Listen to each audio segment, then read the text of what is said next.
मधला एक घटक घेणार आहोत, तो म्हणजे काय, फ्रेम WH क्वेश्चन. तो सोप्या पद्धतीने, जेवढ्या सोप्या पद्धतीने सांगता येईल तेवढं आपण बघूया. ठीक आहे, इकडे लक्ष द्या.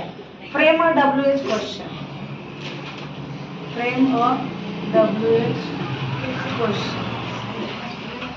WH क्वेश्चन म्हणजे काय बाळांनो, WH वर्ड्सनी वाक्याची सुरुवात होते. म्हणजे कसं प्रश्न अर्थ वाक्य बनवायचं आपल्याला. लक्षात द्यायला का?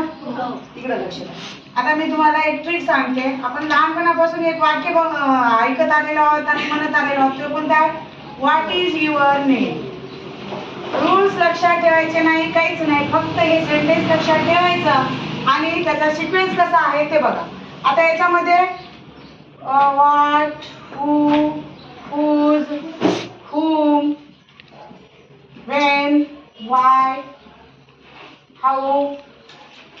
how many,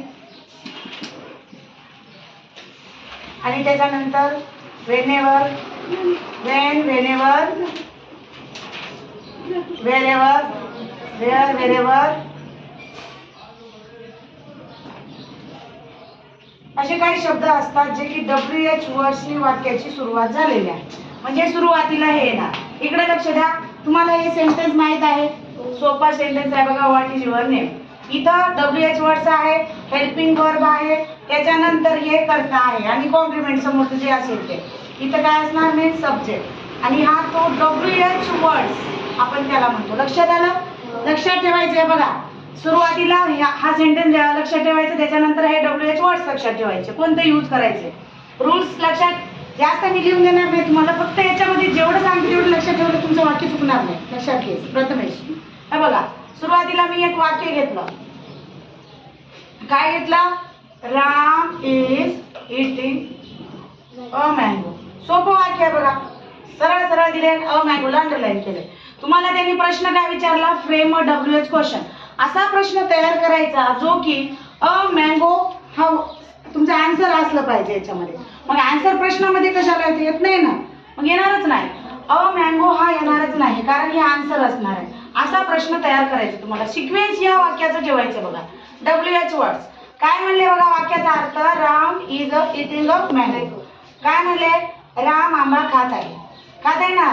मग इथं बघा या ठिकाणी काय खात आहे, काय साठी शब्द कोणता आहे? WH words what. कोणता आहे बाळांनो? व्हॉट. मग आपण इथं काय घेणार? सुरुवातीला सिक्वेन्स हा ठेवायचा.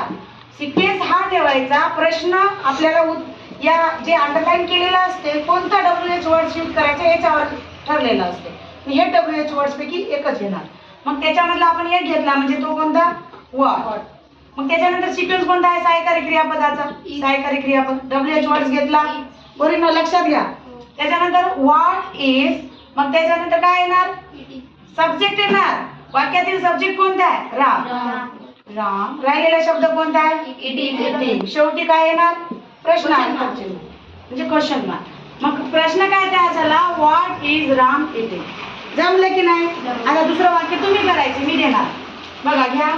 Gita is playing with friends. चला वाक्य बनवा. विथ फ्रेंड्सला अंडरलाईन केलं. Frame WH question. हे वाक्य तयार करायचे. कोणता WH वर्ड्स वापरायचा आहे? जे अंडरलाईन केलेलं असते ते प्रश्नामध्ये येत नाही. प्रश्नार्थक वाक्य तुम्हाला तयार करायचे. एवढं जर लक्षात आलं, संपला विषय तुमचा फ्रेम WH क्वेश्चनचा. ठीक आहे, समजलं का? समजलं का रे? ठीक आहे.